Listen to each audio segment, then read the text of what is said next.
The Detroit Lions had a defensive problem, and they addressed it in the 2024 NFL Draft with their first-round pick, cornerback Terrion Arnold. DP, what are your initial reactions about their first-round pick, Terrion Arnold?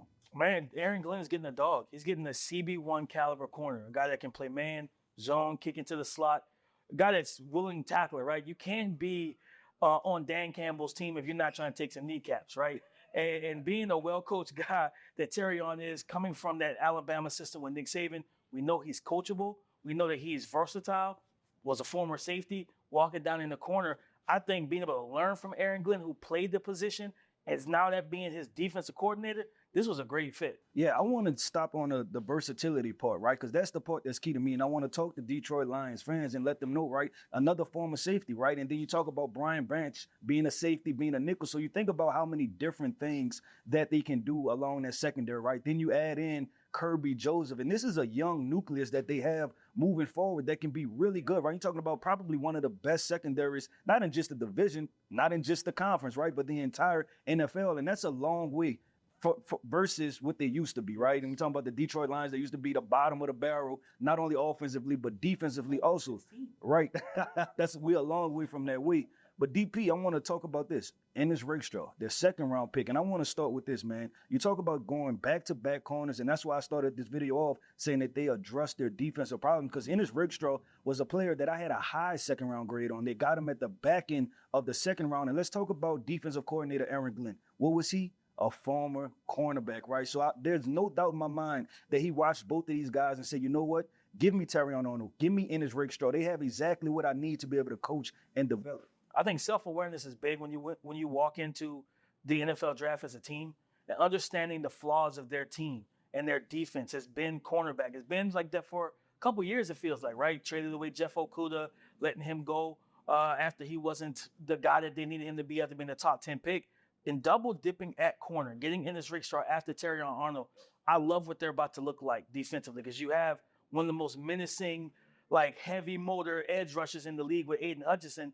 Now you give him a back end. Brian Branch in the nickel as a slot defender who can do a lot of different things. Kirby Joseph sitting on the roof, a guy that can take away different angles and routes. This secondary and this defense is going to look a lot different heading into 2024. Yeah, the Detroit Lions, in my opinion, they seem like the offseason, they look at team needs and they go and address them, right? And people were critical of general manager Brad Holmes, but this is a guy that's showing that I know what to do, right? I know how to build the roster. I'm identifying my problems, and I could care less about whatever y'all positional value and everything else. He just goes and address the best players available, and I love that about it. But listen, no draft is perfect, DP, right? And so we want to talk about Giovanni Manu, who is that as an offensive tackle from British Columbia. And I know we had a small conversation, right? We want to just talk about maybe the value didn't necessarily fit the pick, right? When we're talking about being a fourth-round pick and you still have the opportunity to go and draft starters and maybe not developmental prospects. Yeah, I mean, 6'8", 350, how can you turn that down, right? But when you do have a needed edge, when you have Aiden Hutchinson, give him a running mate, right? Like say when you double dipped and now you have two corners who are going to be duo, give Aiden Hutchinson another edge rusher opposite of him that can pin their ears back and get after the quarterback. Teams are going to break the huddle on 3rd and 10 every time and find Aiden. You need somebody that can take advantage when they slide protection. Cool, slide it then. But I got a guy that if you leave him one-on-one with your tackle, I know he can get there. And I feel like there were some other edge rushers on the board that just had a little bit more upside and more like sooner impact than a developmental tackle like Manu.